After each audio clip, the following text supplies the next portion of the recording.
Quiet, please. Quiet, please.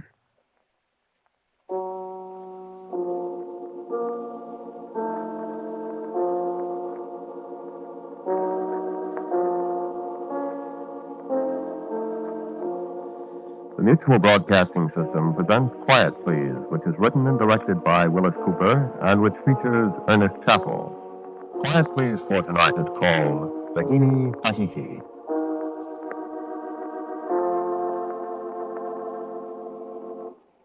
Her name used to be the Bethia, but when His Majesty's Navy commissioned her, they changed her name, of course. I remember her very, very well. I remember her as we weighed anchor off St. Helens that wintry afternoon 2 days before Christmas and stood down the channel. I remember her in the howling gales north of the Horn when the wind and the icy rain fair threatened to rip the sails off her.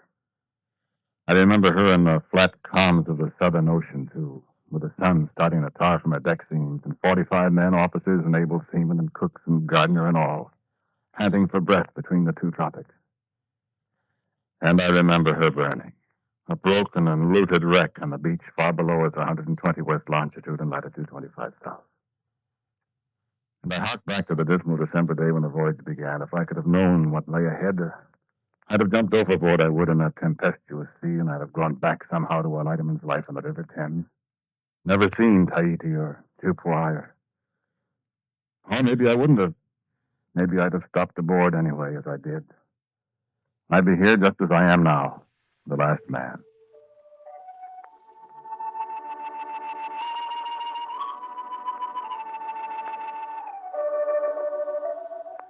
Tahiti told me about it, of course.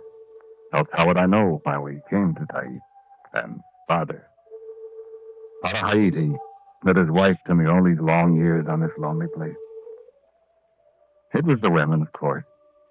They'd taken more than a fancy to the English sailors who came to the lovely island with Captain Cook, and they prayed for the white man to come back. They shouldn't have done it. But they prayed to Vahine Tahiti. Vahine Tahiti, the mother goddess, the secret protectress of the women of Tahiti. A goddess who went away from Tahiti and, well, I'll tell you about that. Vahine Tahiti, woman of Tahiti, that's her name. She has no other name. Then, since she went away, they don't remember her anymore. They've forgotten Vahine Tahiti. They've forgotten the lovely women who came with her. Maimiti, Tarua, and Parahiti, that was my wife. Then, of course, they've forgotten that.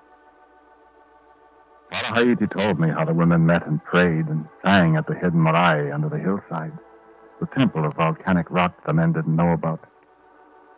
She told me how they sang in the leafy shadows there and called upon Vahine Tahiti to vouchsafe an answer to their prayers. She told me how Vahine Tahiti did appear and how she did speak to her mortal sisters. Comfort yourselves, sisters, for the men come in the canoe with the white wings. Theirs is a journey of hardship and suffering, and vested with them. You have prayed me to bring them, I have promised. They will come.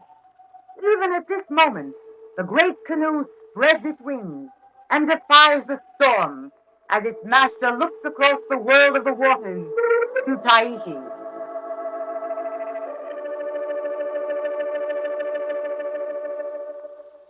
And sure it was.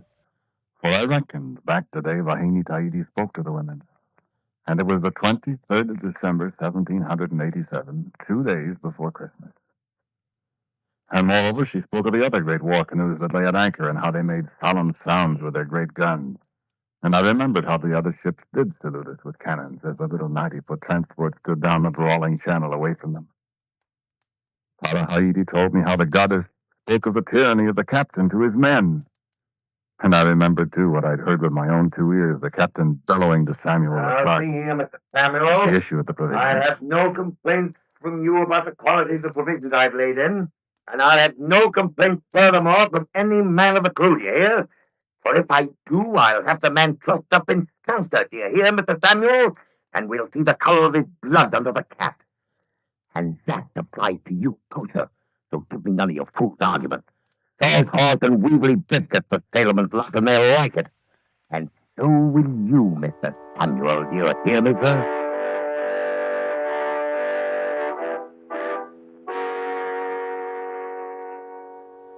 I remember that all too well. All too well. Then for our Christmas dinner, salt horse and weevilly biscuit and what the worms had left of the cheese. Nor did the officers fare much better, except for the captain, who ate alone. I had it from Hall the cook that he ate plum pudding and drank brandy with his joint of fair, fresh roast beef. Fresh beef, do you hear? It was many a year ago, and there's never been a roast of beef for me in all that time, for which my mouth's watering now, I say, alas. And in Tahiti the sun shone brightly all the day, and many a man wondered what secret the women had amongst them, and why they burst into song and laughter 100 times a day. This, of course, we could not know, since only the captain and the master's mate had ever seen the Isle of Tahiti before. No, it was a wondrous long voyage we had in this doughty little cockle shell, not much bigger than a man of war's longboat. And I'm speaking of it one night to McCoy, the Scotsman from Kirkintilloch, as we stood anchor watching false day off the Cape of Good Hope. I said, McCoy, I'd got a good mind to jump ship.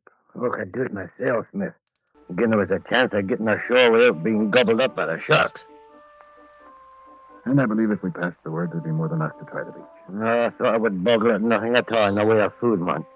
I've had nothing to eat since the morning, except a bite of biscuit and a sup of greenish water. He's starving. Aye, starving every man jack aboard. The officers even. McCoy, step up here with a bit. What's that foot? Don't talk so loud. Oh, he's asleep. Well, the master's on the quarterdeck. Don't speak easy.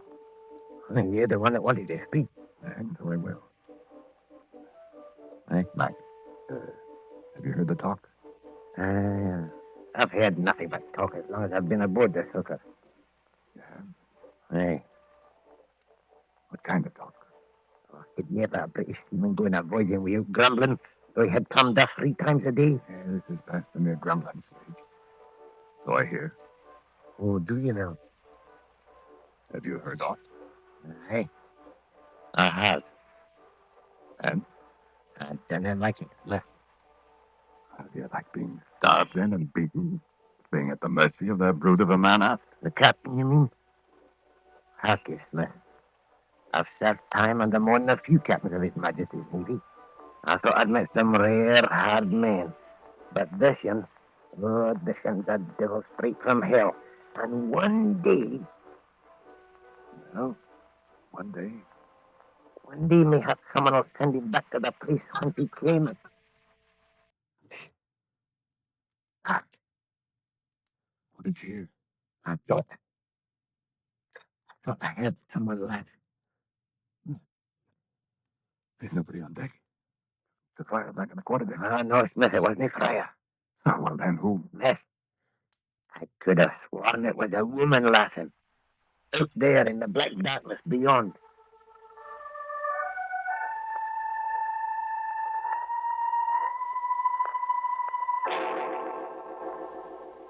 And on the island of Tahiti at that very moment. For it was 5 months almost to the day after we'd set sail from the Isle of Wight. The women of Tahiti gathered at the hidden marae. Listen, as Vahine Tahiti laughed and set the echoes laughing in the darkness of the forest glade. Comfort yourselves, my pretty ones, my anxious ones. You have asked, and Vahine Tahiti grants your prayers. They come, but it's a far journey and a long one. Vahine Tahiti will tell you when to deck yourselves with flowers and go down to the beach to meet them. Great Vahine, why do you laugh? Great Vahine, have we offended? Hootsie, it is I, Great Vahine. I, Parahayiti. No, you have not offended Parahayiti. Then why do you laugh, Vahine Tahiti? Oh, it is my humor to laugh, my daughter, at the shortcomings of those who serve me, even as all who hold power have some secret scorn for their servants. Have we transgressed, then, O Vahine, in asking for this favor? No, not transgressed, Parahayiti, not transgressed. First, then, Vahine, you are bold, Parahayiti. For those who are overbold, I have certain special favors. Take care, Parahayiti. I serve the great Vahine Tahiti. You have promised. You will not withhold. I will not withhold. No, I will not withhold. But you laughed. I laughed, my daughter, as I looked across the oceans to see the men who come to you. I laughed as I heard them plotting against their leader and foretelling his death. You promised us, great Vahine, and I will fulfill my promise. But remember, there is no gift without payment. We will pay, great Vahine. Yes, you will pay. You will pay with exile and weeping, and you and the men who come to you in the great war canoe with white wings will die in a far unknown place. With your own hands shall you slay them.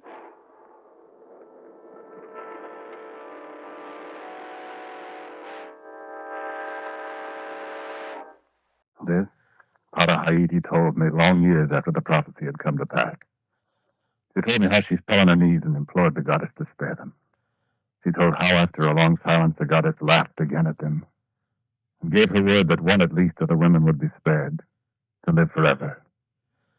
She would not tell that woman's name, so that they all glanced at each other secretly, hoping that each one, she herself, would be the one.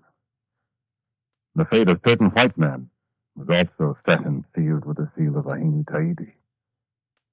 Far away at the Cape of Good Hope, a little 90-foot vessel weighed anchor again and stood out to sea on a course set for the South Seas.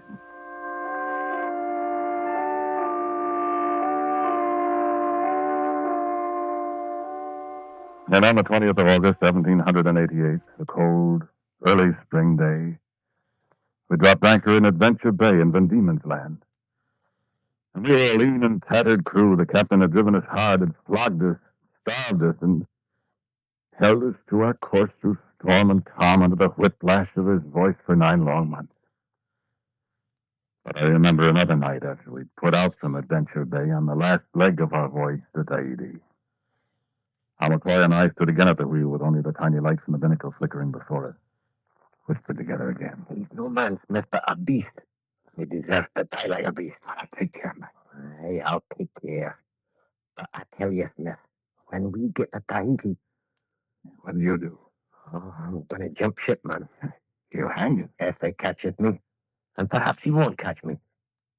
Perhaps he'll be lying up in his bunk with a clasp knife in his throat. Take care. Aye. I'll say no more about it. But there's more than one aboard the ship that'd furnish the clasp knife, and not a few that'd use it too. To make. Oh. What's the course, man? East by west, sir. Keep us over another half hour. Right, sir? By night? Aye, what is that, sir? Sir, well, McCoy, this is Tahiti now, sir. You've been there? Yes. It's a paradise, McCoy. Are the women beautiful, sir? Eh? Oh, the most beautiful in the whole world, Smith.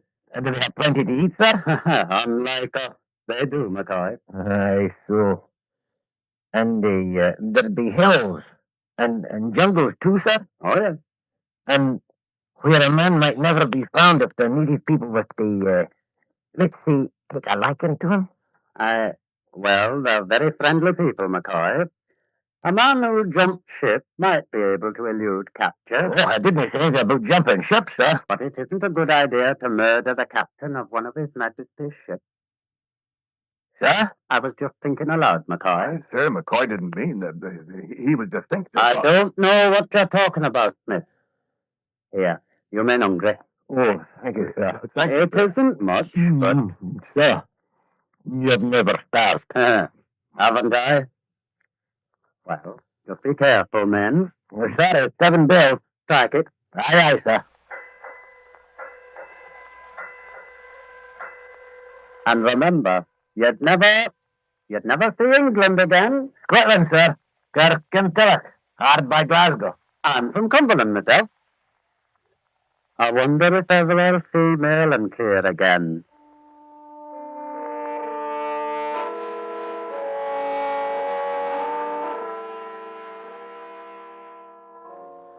Then through the warm tropic seas again, night after the starry night, with the Southern Cross over the port quarter, and day after blazing day on the northeasterly course for the Society Islands and the Isle of Tahiti. Short rations and hinted scurvy amongst us. and the wicked hiss of the cat o' nine tails of the gangway, the sobbing cries of a British seaman flogged for asking that he be fed like a man, not as a pig. And one day a cloud on the far horizon, and we knew our long voyage was nearly over. Tahiti at last, with the peak of Wahine towering high in the distance, lush greenness wherever the eye passed. And we dropped anchor in Marabai Harbor, Tahiti, Nui, after a voyage of more than 27,000 miles in almost 2 years. And as we've been told, it was a fair island, and the women were beautiful.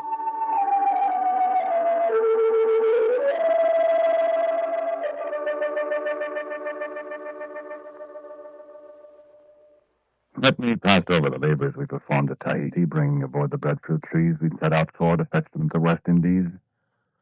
Let me pass over the indignities we suffered at the captain's hands and at the hands of his one loyal aide, the clerk Samuel. The downright thievery of the two of them, taking from us the gifts of food we'd received from our friends on the island, the appropriation of the pearls and the carved woods they free-handedly gave us. And McCoy did jump ship and was caught. He got 3 dozen lashes for it. And I had met Arahai. And at last the night came, I must say farewell. What's next? You are to stay. I'll come back one day, Arahai. There's nothing to do now but go. No. I say I'll be found as McCoy was found. He thought he'd take me away anyway. No. I will come back, Tahiti. I'll come back. Do you love me more? I love you, Tahiti, more than I thought I could love more soon. No. I dare not.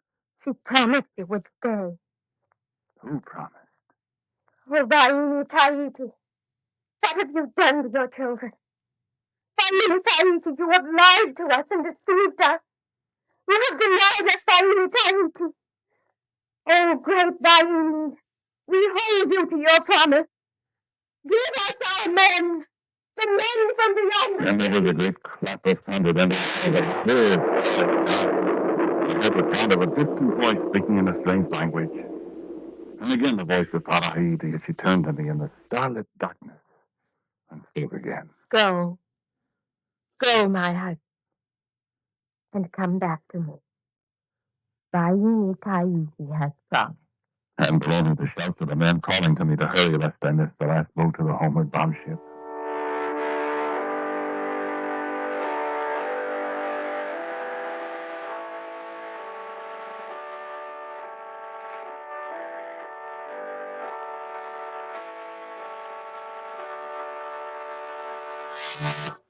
There were a few aboard who thought that now we'd set our course for England, the captain would be in a merrier mood. He was not. He kept the charts locked up. He alone could navigate us to England half a world away. We thought our life was a hell on the outward voyage. I say to you, that was a pleasant, lightsome, gay excursion compared to what we suffered when we headed away from Tahiti. I am not describe it lest I turn your stomach. And Vahine Tahiti lost again from the heights of Wahine. And in the early morning twilight, she spoke to her daughters again. Be at peace, my little ones. I have tested your faith, and you have believed. And now the fulfillment. For the men of the white-winged canoes arise now, and they turn their weapons against the one who would take them away from you. And on the ship, I awoke to the sound of voices shouting, and I ran on deck. The captain stood beside the mainmast, and his hands were tied. He was at last a frightened man. And before him stood the master's mate, and behind him the men of the crew armed and murderous. I heard the captain's voice again. Mr. Christian, what is the meaning of this party? This is mutiny, Captain Bligh. I am in command of the Bounty. I heard Captain Bligh plead for his life. Mr. Christian, let us complete our difficulties. Do not murder me, Mr. Christian!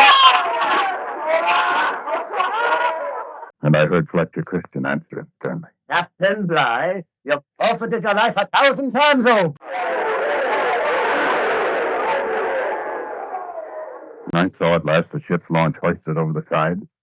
I saw Captain Bligh boarded with certain men who had neither the honor nor the hardihood to follow the leadership of Fletcher Christian. And what became of Captain Bligh and the others who departed with him, I know not.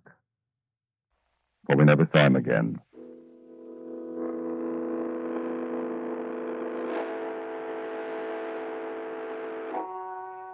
We cannot remain here, men. For Bligh, if he does reach England, will set all his Majesty's navy about our ears. If it takes until the end of time, they'll never give us up to revolt when from a yard arm in a British port.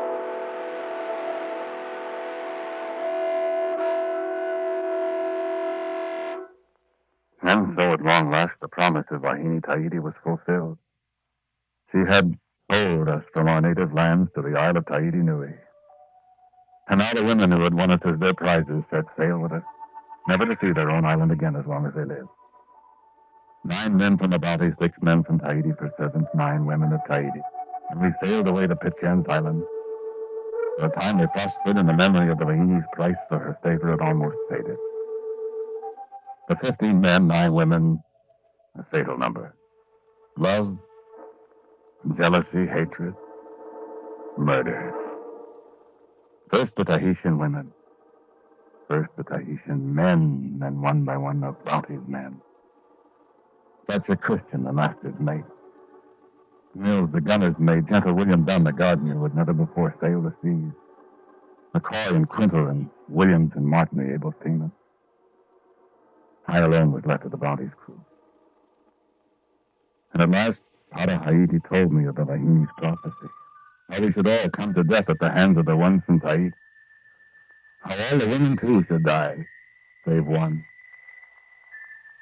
And I listened in silence, for I was alone with only the few women, the few children on Pitcairn's Island.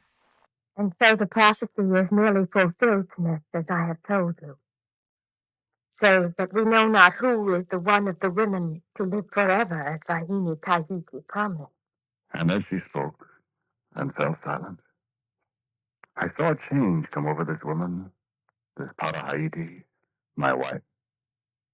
I saw her transfigured, terrible on the edge of the cliff, high above the burned wreckage of the Bounty. I heard her speak again, and in a new voice. Farewell, Englishmen. The bargain is set. Now I take the body of Tahiti for my own, and she shall live forever, and watch with my eyes over the sons and the daughters of those I brought to wed with my own.